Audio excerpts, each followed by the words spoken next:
Welcome students, this is our second lecture on heterocyclic compounds. आज के इस lecture में हम डिस्कस करेंगे पायरोल को। पायरोल जिसको कि इस तरह के एक डाइईन लाइक स्ट्रक्चर से हम रिप्रेजेंट कर सकते हैं। तो if this is the structure of pyrrole then it should give the addition reactions. Addition reactions dienes की करेक्टरिस्टिक रिएक्शंस हैं। जैसे ये एक कॉन्जुगेटेड डाइईन है, यहाँ डबल बॉन्ड है, फिर सिंगल, फिर डबल बॉन्ड। ऐसे अगर मॉलिक्यूल्स हो उनको हम कॉन्जुगेटेड डाइईन्स बोलते हैं। कॉन्जुगेटेड डाइईन्स। तो कॉन्जुगेटेड डाइईन के जो टिपिकल रिएक्शंस होते हैं, एडिशन रिएक्शंस होते हैं, उस तरह के रिएक्शंस पायरोल भी देता है। लेकिन इसके साथ साथ पायरोल में बहुत हद तक एरोमेटिक कैरेक्टर भी होता है। Its heats of combustion values show that it shows a resonance stabilization to the extent of 100 kilojoule per mole. 100 kilojoule per mole. So, how do we explain that pyrrole is an aromatic compound? अगर हम डाइईन्स की बात करें तो डाइईन्स की resonance stabilization होती है 12.5 kilojoule per mole up to this extent. But pyrrole, as we said, that it has a resonance stabilization to the extent of 100 kilojoule per mole, which is far more than this value 12.5 kilojoule per mole, and which is only slightly less than the resonance stabilization energy for benzene. Benzene के लिए होती है 151 kilojoule per mole. तो अब ये सारी चीजें हम कैसे एक्सप्लेन करते हैं? तो इसके लिए हम पायरोल के स्ट्रक्चर को थोड़ा और डिटेल से समझने की कोशिश करेंगे। Structure of pyrrole. अब पायरोल का स्ट्रक्चर हम दो तरह से समझ सकते हैं, दो कंसेप्ट्स इसमें हम यूज कर सकते हैं। एक तो है मॉलिक्यूलर ऑर्बिटल स्ट्रक्चर या मॉलिक्यूलर ऑर्बिटल कंसेप्ट, और दूसरा है रेजोनेंस कंसेप्ट। तो पहले इस मॉलिक्यूलर ऑर्बिटल कंसेप्ट में देखते हैं किस तरह से स्ट्रक्चर एक्सप्लेन होगा। तो एक बार फिर मैं ये स्ट्रक्चर बना रही हूं।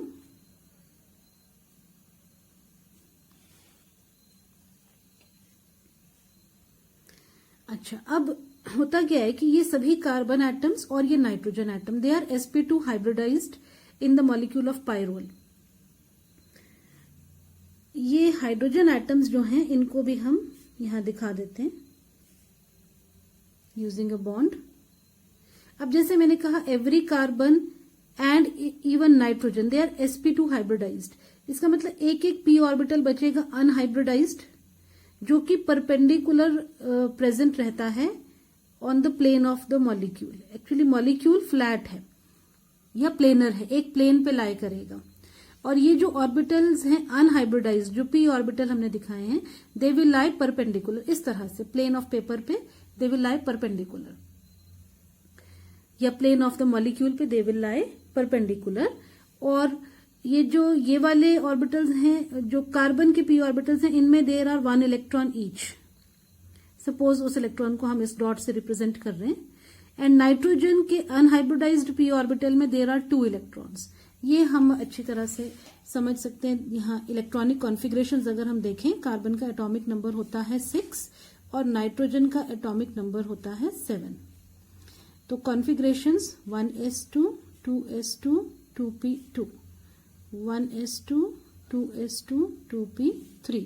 तो ये जो वैलेंस शेल है, अगर हम वैलेंस शेल को रिप्रेजेंट करें तो ये इन बॉक्सेस से रिप्रेजेंट करें तो ये 2s है और ये 2p है। 2p में देयर आर 2 इलेक्ट्रॉन्स। तो इस तरह से singly they will be present in each orbital. अच्छा, नाइट्रोजन में s में 2s में 2 इलेक्ट्रॉन्स हैं, 2p में 3 इलेक्ट्रॉन्स हैं। ये 3 इलेक्ट्रॉन्स इस तरह से प्रेजेंट होते हैं 2p। अब होता क्या है कि एज आई सेड कि both carbon and nitrogen they undergo sp2 hybridisation. तो sp2 हाइब्रिडाइजेशन का मतलब है कि यहां से एक्चुअली बॉन्डिंग के लिए ये एक इलेक्ट्रॉन 2s से प्रमोट हो जाता है, 2p में चला जाता है।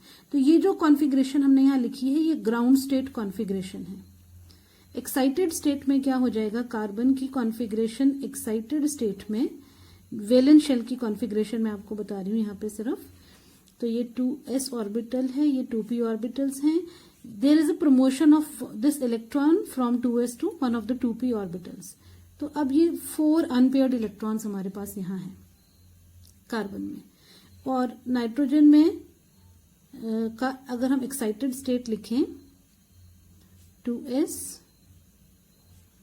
और ये 2p, यहां पर भी उसी तरह से एक इलेक्ट्रॉन एक्साइट होके 2p के z ऑर्बिटल में शिफ्ट हो जाता है। अब ये s और ये 2 p ऑर्बिटल्स ये हाइब्रिडाइज होंगे।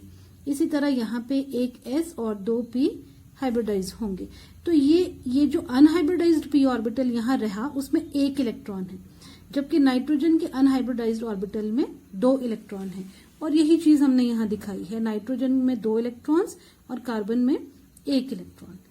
अब क्या है कि ये जो हाइब्रिडाइज्ड ऑर्बिटल्स हैं हर कार्बन में, जैसे फॉर एग्जांपल हम इस कार्बन की बात करें, sp2 का मतलब है sp2 मतलब 3 ऑर्बिटल्स हैं, एक s और 2 p हाइब्रिडाइज हुए, तो टोटल हाइब्रिडाइज्ड ऑर्बिटल्स जो मिले हैं वो भी 3 होंगे। तो वो 3 किस तरह से बॉन्ड फॉर्मेशन कर रहे हैं, एक हाइब्रिडाइज्ड ऑर्बिटल इस कार्बन के साथ ओवरलैप करते हुए ये सिग्मा बॉन्ड फॉर्म करेगा, इस कार्बन का दूसरा हाइब्रिडाइज्ड ऑर्बिटल ये सिग्मा बॉन्ड फॉर्म करेगा, और इस कार्बन का तीसरा हाइब्रिडाइज्ड ऑर्बिटल हाइड्रोजन के साथ ये वाला बॉन्ड सिग्मा बॉन्ड फॉर्म करेगा। तो ये 3 बॉन्ड सिग्मा बॉन्ड फॉर्म हो रहे हैं यूजिंग 3 हाइब्रिडाइज्ड ऑर्बिटल्स। और जो अनहाइब्रिडाइज्ड ऑर्बिटल बचता है हर कार्बन के पास, वो इस तरह से परपेंडिकुलरली प्रेजेंट रहता है। अब ये जो ऑर्बिटल्स हैं ये साइड वाइज एक दूसरे के साथ ओवरलैप करते हैं, और इस ओवरलैप में they form an electron cloud of 6 electrons. 6 electrons हो गए ना, ये 1 2 3 4 5 एंड 6। अब इन 6 इलेक्ट्रॉन्स का इस तरह से एक इलेक्ट्रॉन क्लाउड बन जाता है। कब बना क्लाउड, जब ये ऑर्बिटल्स साइड वाइज ओवरलैप किए, क्योंकि ये इस तरह से पोजीशन्ड है, इस तरह से प्रेजेंट है कि ये साइड वाइज एक दूसरे के साथ ओवरलैप कर सकते हैं। अब ये जो इलेक्ट्रॉन क्लाउड बना which is present above the plane as well as below the plane, ये इलेक्ट्रॉन क्लाउड पूरे एटम्स को एम्ब्रेस करेगा, जितने ये रिंग के 5 एटम्स हैं इनको कवर करेगा, इनको एम्ब्रेस कर लेगा। तो इसी इलेक्ट्रॉन क्लाउड को हम कहते हैं डीलोकेलाइज्ड इलेक्ट्रॉन क्लाउड। डीलोकेलाइज्ड का मतलब है अब ये इलेक्ट्रॉन्स सभी एटम्स के ऊपर एक क्लाउड के रूप में प्रेजेंट रहेंगे। दे आर नॉट लोकेलाइज्ड नाउ, अब वो डीलोकेलाइज्ड हो चुके हैं। तो डीलोकेलाइजेशन से ये स्टेबिलिटी मॉलिक्यूल को मिलती है। पायरोल का जो मॉलिक्यूल है जिसकी स्टेबिलिटी हमने देखी कि अगर हम हीट ऑफ कंबस्शन वैल्यूज देखें तो it possesses value equal to 100 kilojoule per mole. तो जितनी ज्यादा ये वैल्यू होती है उतना ज्यादा मॉलिक्यूल स्टेबल होता है। बेंजीन के लिए यही वैल्यू 151 किलोजूल पर मोल है। We know benzene is more stable as compare to pyrrole.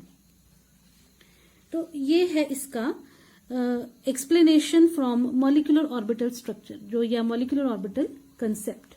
अब ये जो 6 इलेक्ट्रॉन्स हैं, 6 पाई इलेक्ट्रॉन्स हैं इस इलेक्ट्रॉन क्लाउड में, 6 पाई इलेक्ट्रॉन्स।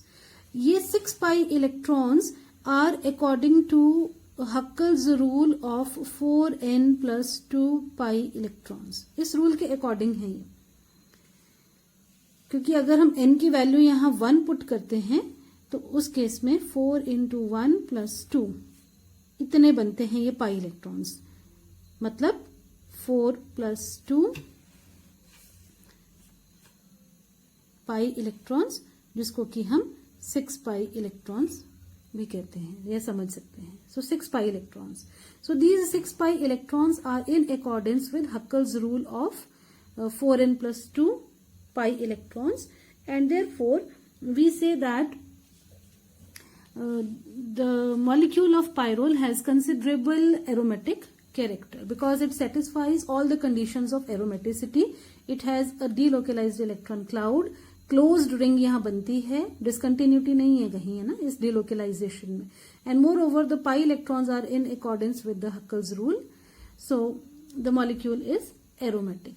अब इसका रेजोनेंस कंसेप्ट से इसको समझने की कोशिश करते हैं.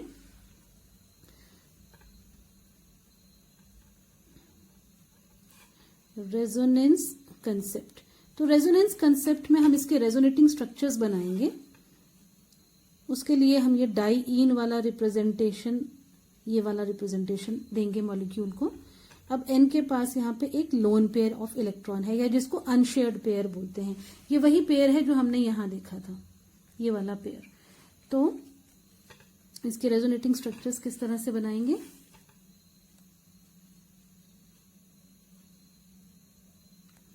ये pi electrons if they shift to this position, तो ये वाले पाई इलेक्ट्रॉन्स हैं, they will shift to the next position, मतलब इस कार्बन पे. तो यहाँ पे एक डबल बॉन्ड बनेगा, ये डबल बॉन्ड पहले से प्रेजेंट है, यहाँ पे ये इलेक्ट्रॉन्स इस तरह प्रेजेंट हो जाएंगे, तो यहाँ नेगेटिव चार्ज. और नाइट्रोजन से, since the electrons have moved away from nitrogen, so we will say कि नाइट्रोजन पे एक पॉजिटिव चार्ज आएगा. अब इसी तरह आगे के स्ट्रक्चर्स हम बना सकते हैं. NH, अब इस डायरेक्शन में हमने शिफ्ट किया था ना इलेक्ट्रॉन्स को, अब इसी डायरेक्शन में शिफ्ट करते जाएंगे. अब ये पाई इलेक्ट्रॉन्स अगर यहां शिफ्ट होते हैं तो ये आगे वाले कार्बन पे शिफ्ट हो जाएंगे. अब ऐसे केस में डबल बॉन्ड यहां बनेगा, एक डबल बॉन्ड यहां है और नाइट्रोजन के ऊपर पॉजिटिव चार्ज. इसके बाद अब ये इलेक्ट्रॉन्स इधर शिफ्ट होंगे और ये इलेक्ट्रॉन्स इस कार्बन पे शिफ्ट होंगे. तो यहां डबल बॉन्ड आएगा, इधर डबल बॉन्ड आएगा, और क्योंकि ये वाले इलेक्ट्रॉन्स इधर जा रहे हैं तो ये यहां नेगेटिव चार्ज और नाइट्रोजन पे पॉजिटिव चार्ज बना रहेगा.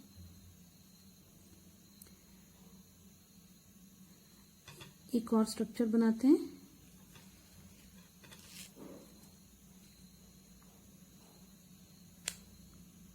NH.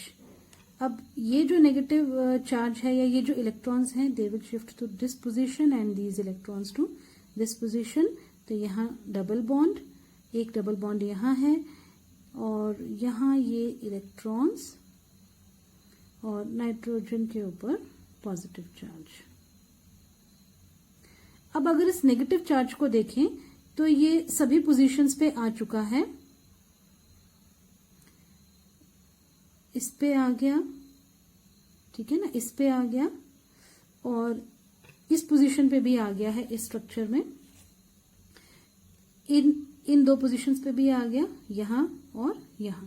तो इसका मतलब अब इसके बाद इसमें और स्ट्रक्चर पॉसिबल नहीं है. So how many structures are these? 1 2 3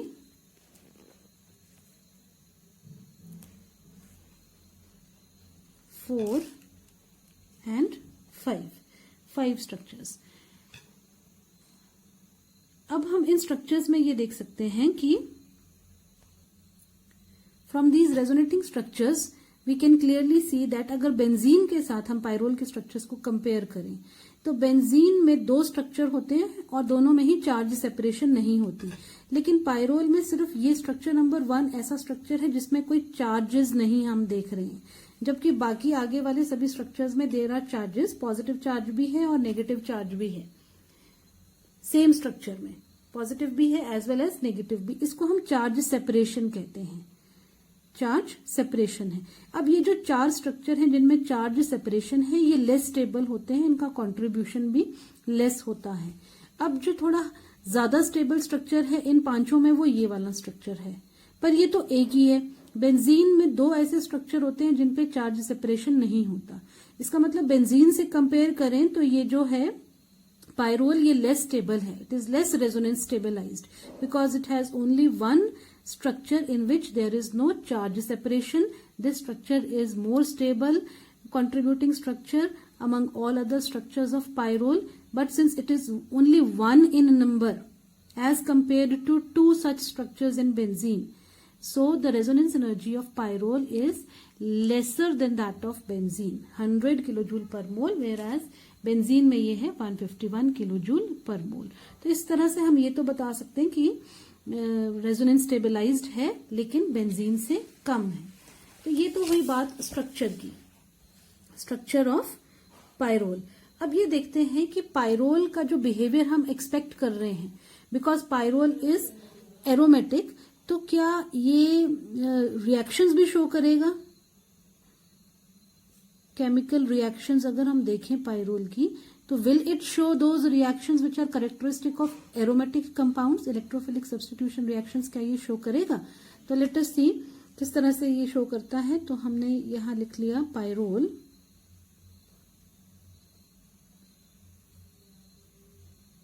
ये लिखा पायरोल, और अब एक एक करके इसकी सभी इलेक्ट्रोफिलिक सब्स्टिट्यूशन रिएक्शंस देखेंगे। तो सबसे पहले हम प्रोडक्ट्स बनाते हैं और रिएजेंट्स बाद में देखते हैं। सपोज अगर हमें करना है पायरोल की नाइट्रेशन, पायरोल की अगर नाइट्रेशन करनी है तो नाइट्रो ग्रुप का सब्स्टिट्यूशन होगा, और पायरोल में substitution takes place at 2 position. क्यों 2 पोजीशन पे सब्स्टिट्यूशन होता है? ये 1 पोजीशन है, ये 2, ये 3, ये 4 और ये 5। तो इसका आंसर भी अभी हम आगे पढ़ेंगे जब हम ओरिएंटेशन की बात करेंगे कि why does electrophile goes to position second, why does it attack at position second. अच्छा, इसका नाम 2 नाइट्रो पायरोल। इनके रिएजेंट्स मैंने आपको कहा कि हम बाद में लिखते हैं, पहले इनके प्रोडक्ट्स लिखते हैं। अब अगर हमें करना होगा सल्फोनेशन, तो सल्फोनेशन के लिए सल्फोनिक ग्रुप लगेगा पोजीशन 2 पे, और इसको हम कहेंगे this is pyrrole 2 sulphonic acid.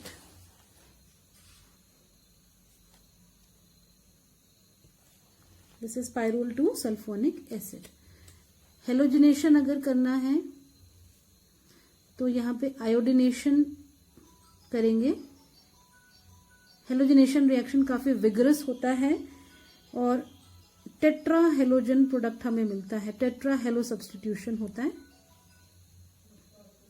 आयोडोनेशन की। This is tetra iodopyrrole, tetra आयोडोपायरोल।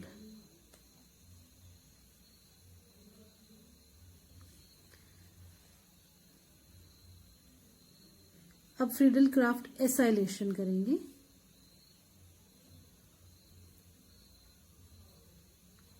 Acylation acetylation होगा, है ना यहाँ, क्योंकि हम एसिटाइल ग्रुप सब्स्टिट्यूट कर रहे हैं। तो ये दिस इज 2 एसिटाइल पायरोल।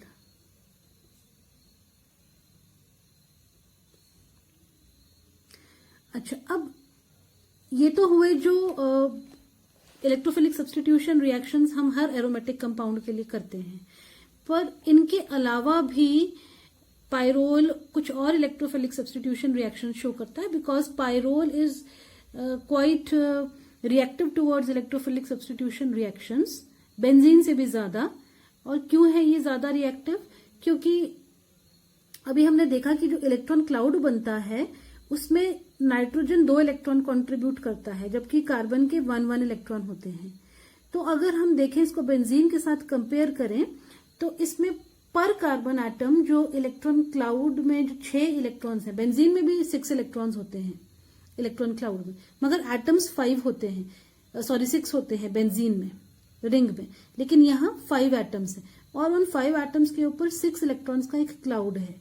तो पर कार्बन अगर हम देखें तो electron density is slightly more, और इसलिए पायरोल जिस तरह बेंजीन के ऊपर अगर हम कोई एक्टिवेटिंग ग्रुप लगा देते हैं, जैसे फिनोल या एनिलीन है, जिस तरह से वो ज्यादा रिएक्टिव है टुवर्ड्स इलेक्ट्रोफिलिक सब्स्टिट्यूशन, उसी तरह पायरोल भी ज्यादा रिएक्टिव होता है towards electrophilic substitution as compare to benzene. तो इनके अलावा भी कुछ और इलेक्ट्रोफिलिक सब्स्टिट्यूशन रिएक्शंस होती हैं। फॉर एग्जांपल फॉर्माइलेशन भी होता है पायरोल का, उनको भी लिख लेते हैं, फिर इन सबके रिएजेंट्स पढ़ेंगे। फॉर्माइलेशन में क्या होता है? फॉर्माइल ग्रुप CHO लगता है 2 पोजीशन पे। अब ये फॉर्माइलेशन दो तरह के रिएक्शंस में होता है, दो तरह से किया जा सकता है। दोनों रिएक्शंस हम पढ़ लेंगे। तो हमने यहाँ पे 2 बार लिख दिया ये फॉर्माइलेशन वाला रिएक्शन। और अब इसके बाद एक और रिएक्शन में लिख रही हूं जो कि पायरोल का रिएक्शन कपलिंग रिएक्शन है डाइजोनियम सॉल्ट के साथ। कपलिंग रिएक्शन में यहां 2 पोजीशन पे कपलिंग होती है। 2 अच्छा, इनके नाम देख लेते हैं, इनके नाम क्या है। इसको तो हम कहेंगे this is 2 pyrrole carbaldehyde, 2 pyrrole carbaldehyde. ये नीचे वाला मॉलिक्यूल भी वही है, और ये जो मॉलिक्यूल है this is 2 aryl azo pyrrole, 2 aryl azo pyrrole. Azo बोला जाता है इस ग्रुप को, लेकिन इस एजो ग्रुप के साथ एराइल ग्रुप आगे लगा हुआ है। तो हमने क्या नाम दिया इस पूरे ग्रुप को, इस पूरे सब्स्टिट्यूएंट को, क्योंकि ये 2 पोजीशन पे लगा है और ये पूरा ग्रुप क्या है, this is aryl azo group, aryl azo group. तो this is 2 aryl azo pyrrole. और ये ग्रुप किसकी 2 पोजीशन पे लगा हुआ है, पायरोल की 2 पोजीशन पे लगा हुआ है। तो इस तरह से इस कंपाउंड का name will be 2 aryl azo pyrrole. और अब एक एक करके इनके रिएजेंट्स देखेंगे। सबसे पहले हम शुरू करेंगे नाइट्रेशन से। ये आपको मैंने बताया 2 पोजीशन पे नाइट्रो ग्रुप लग रहा है। अब इसमें ज्यादा स्ट्रॉन्ग हमें रिएजेंट्स नहीं चाहिए, माइल्ड इलेक्ट्रोफिलिक रिएजेंट्स चाहिए, बिकॉज मैंने आपको बताया कि pyrrole is more reactive than benzene towards electrophilic substitution reactions. तो अगर हमें नाइट्रेशन करनी है तो this is acetyl nitrate, CH3COONO2। Acetyl nitrate अगर हम ले रहे हैं एसिटिक एनहाइड्राइड की प्रेजेंस में, CH3CO twice O, acetic anhydride. और ये रिएक्शन अगर हम 278 केल्विन पे करते हैं तो इससे हमें ये नाइट्रो सब्स्टिट्यूशन हो जाएगा। सल्फोनेशन अगर करनी, एक्चुअली इसमें स्ट्रांगली एसिडिक कंडीशंस अवॉइड करने चाहिए। जब हम नाइट्रेशन और सल्फोनेशन कर रहे हैं पायरोल का, we need to avoid strongly acidic conditions and therefore हमने कंसंट्रेटेड नाइट्रिक एसिड ना लेकर के एसिटाइल नाइट्रेट को लिया। सल्फोनेशन करनी है तो sulphur trioxide will do the job in presence of pyridine and temperature required here will be 373 Kelvin. Halogenation मैंने आपको बताया काफी विग्रस होता है।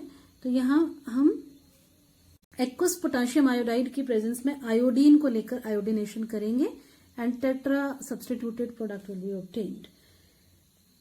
एसाइलेशन करनी है तो वीक लुइस एसिड से हमारा काम चल पड़ता है। हम यहाँ पे एसाइलेशन के लिए तो ये ले लेते हैं एसिटिक एनहाइड्राइड, और लुइस एसिड जो लेना है वो ले लेते हैं स्टेनिक क्लोराइड। स्टेनस और स्टेनिक 2 ऑक्सीडेशन स्टेट्स होती हैं टिन की, SN2 पॉजिटिव स्टेनस और SN4 पॉजिटिव स्टेनिक होती है। तो ये स्टेनिक क्लोराइड हमने ले लिया फ्रीडल क्राफ्ट एसाइलेशन के लिए। अच्छा, ये फॉर्माइलेशन वाला जो रिएक्शन है, अगर हम इसमें ये रिएजेंट ले रहे हैं क्लोरोफॉर्म और पोटेशियम हाइड्रोक्साइड की प्रेजेंस में इस रिएक्शन को कर रहे हैं, तो ये राइमर टाइमन रिएक्शन है।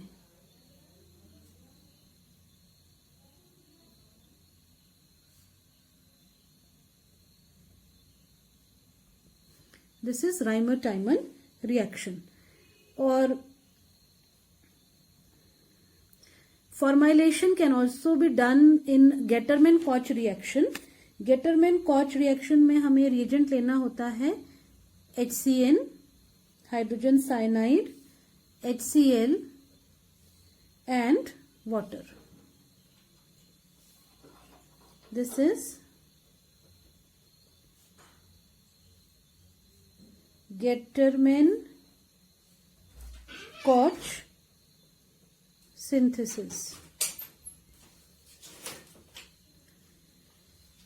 और फिर ये लास्ट में कपलिंग रिएक्शन। कपलिंग रिएक्शन के लिए डाइजोनियम सॉल्ट हमने यहां लिया है एंड यहां लिख देते हैं कपलिंग रिएक्शन। तो ये थे कुछ electrophilic substitution reactions of pyrrole. अब इनमें से अब इसमें एडिशन रिएक्शंस हम डिस्कस करेंगे इसके बाद। नेक्स्ट राइमर-टाइमन रिएक्शन में जो अटैकिंग स्पीशी होता है वो एक कार्बीन होता है, डाइक्लोरोकार्बीन। तो ये थोड़ा सा हम राइमर-टाइमन में देख लेते हैं।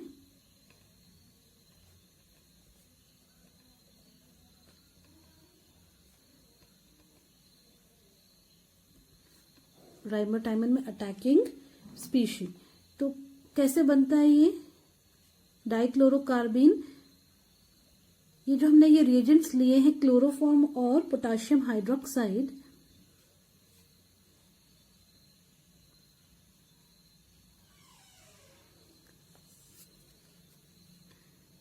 ये पहले इस तरह से रिएक्ट करते हैं कि यहां वाटर का एलिमिनेशन होगा। अल्कली से ये OH negative ions, hydroxide ions, और यहां से ये H positive ions, they will form water.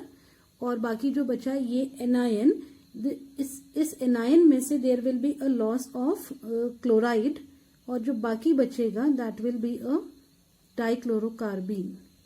Chloride निकल गया,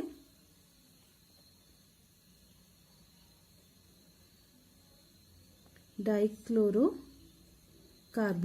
और ये जो डाइक्लोरोकार्बीन है ये एक इलेक्ट्रोफाइल है बिकॉज इसका it has only 6 electrons in its valence shell. तो इसका ऑक्टेट क्योंकि कंप्लीट नहीं है, it behaves as an electron deficient molecule. It is reaction intermediate actually, but an electron deficient species, and therefore it acts as an electrophile in the reaction.